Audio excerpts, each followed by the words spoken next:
It was a stormy evening when 5 high school friends decided to sneak into their school, Tiki High, after hours for a little thrill. They had heard stories about the eerie happenings within the school at night but dismissed them as mere rumors. The group, consisting of Sarah, Mike, Jenny, Tom, and Emily, entered through a side door that Mike had cleverly managed to unlock earlier that day. The old building's Gothic architecture seemed even more menacing in the dark, with shadows creeping along the corridors like silent specters. Sarah, the adventurous leader of the group, was the first to step inside. Her bravado inspired the others to follow, even though each of them felt a tinge of unease. As they walked through the deserted hallways, their footsteps echoed ominously. They reached the auditorium, where many claimed to have heard strange noises. Just as Sarah opened the door, they all heard a faint but distinct whisper. "Did you hear that?" Jenny asked, her voice trembling. The group nodded nervously, glancing around the darkened hallway. Undeterred, they entered the auditorium. The old wooden seats creaked under their weight as they sat down, hoping to witness something unusual. Moments passed in silence, but then the temperature dropped suddenly, and a chilling breeze swept through the room.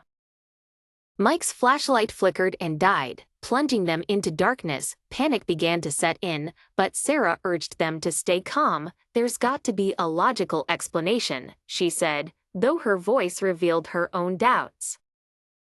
Just then, they heard it again, a whisper, clearer and louder this time. Emily, the sensitive one of the group, clutched Tom's arm tightly. "Someone's trying to say something," she whispered. They all strained to listen, and the words slowly became apparent. "Leave, now." This time, fear seized them all. They bolted from their seats, rushing towards the exit, but the door slammed shut on its own with a deafening bang. Trapped and terrified, the friends huddled together as the whispering grew louder and more incessant.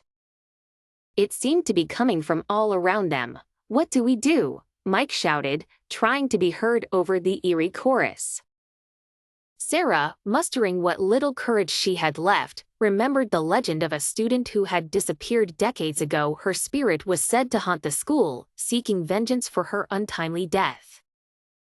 With no other options, Sarah called out, "We're sorry, we didn't mean to disturb you." Almost instantly, the whispers stopped, and the room became deathly silent. The door creaked open slowly, as if granting them permission to leave. Heart pounding, they didn't waste a second. They ran as fast as they could, not stopping until they were safely outside. As they stood panting in the rain, they promised never to return to Tiki High after dark.